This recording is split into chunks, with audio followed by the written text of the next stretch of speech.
ئینسانی مسلمان ئەگەر عاقڵ بێت وەکو ئەمانەی لێ نایە لە ڕۆژی قیامەتە، ئەگەر بە وەفابی بەرامبەر نەفسی خۆت، ئەگەر خۆت بناسی بزانی بەرەو کوێ ئەڕۆی، سەیری ئەم مەشهەدەی قیامەت بکە. ئێستا باسم کرد بۆتان، ئینسانی وا هەیە بووە بەچرا خۆی ئەسووتێنێ، نەوت و فتیلە لە خۆیان نایەڵێت، خۆی ئەکا بە قوربانی خەڵکی تر، بەڵام لە قیامەتە ئەزانێ خەڵک بێوەفا بوون بۆی ئەیەوێ ئەمە بکە.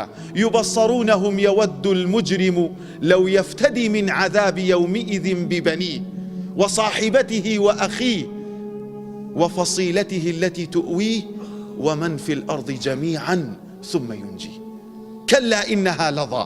هەروەکو ئەوەی ئاگری دۆزەخ داپڵۆسێنەرە، كلا إنها كلمة هو قائلها، با هەر تەمەنا بکا بگەڕێتەوە. خوای پەروەردگار باسی ئەمانە ئەکاکەوەها لە دنیا خۆیان سوتان بۆ خەڵکی تر، خەڵک بە وەفانیە بەرامبەریان لەوێ ئەیانەوێ تۆڵە بکەنەوە. يود المجرم لو يفتدي من عذاب يومئذ ببنيه. ئینسانێک کە مجرم و زاڵم بووە بەرامبەر نەفسی خۆی، کە ڕێگەی تەوحیدی نەکردو بەرەو شیرک ڕۆی، ڕێگەی ساڵحانی نەکردو لەگەڵ زاڵم و ستەمکارانە بوو. يود المجرم لو يفتدي من عذاب يومئذ ببنيه. ئەلەوێ کوڕەکەی خۆی دات، ئەو کوڕەی کەوەها لەگەڵ براکانیا بینی تێکەچوو بۆ وەرەسە، ئەو کوڕەی ئەدا کەوەها ناوی جوانی لێ ئەنا، کەوەها پارەی حرامی بۆی پەیا ئەکرد. يود المجرم لو يفتدي من عذاب يومئذ ببنيه. کوڕەکەی ئەدا، وصاحبته وأخيه، ژنەکەی ئەدا، براکەی ئەدا، ئەو برانی کەوا تفەنگیان بۆی هەڵ ئەگرت، ئەو برانی کەوا ڕەمزی سەربەرزی بۆ ئەوی دەبرام هەیە، من واوام لە کەس ناترسم.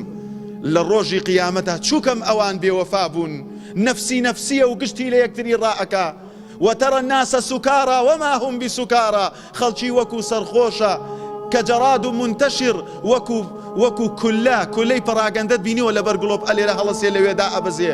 خەڵکی ئاوایە لە ڕۆژی قیامەتە، ئەزانێ هەموو کەس بێوەفا بوون بەرامبەری.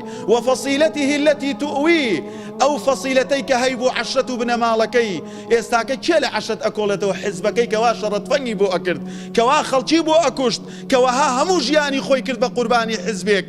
وفصيلته التي تؤويه. ئەم جا ئەڵێ بەخوا قەسەم کوڕەکەم ئەدەم، ژنەکەم ئەدەم، براکانم ئەدەم، حیزب و عەشیرەتەکەم ئەدەم. ثم ينجيه. بەس بۆ ئەوەی خۆی نەجاتی بێت، نەجاتی نابێ براکان. كلا إنها لظى نزاعة للشوى. ئاگری دۆزەخ دای ئەچەڵەکێنێت، کاتێ سەیری دۆزەخ ئەکا دەم و چاوی داتێتە خوارەوە. ئەلەوێ ئەزانێت کە ئەوەی کەوەها بۆ خەڵک ڕای کرد کەس بە وەفا نەبوو بەرامبەری.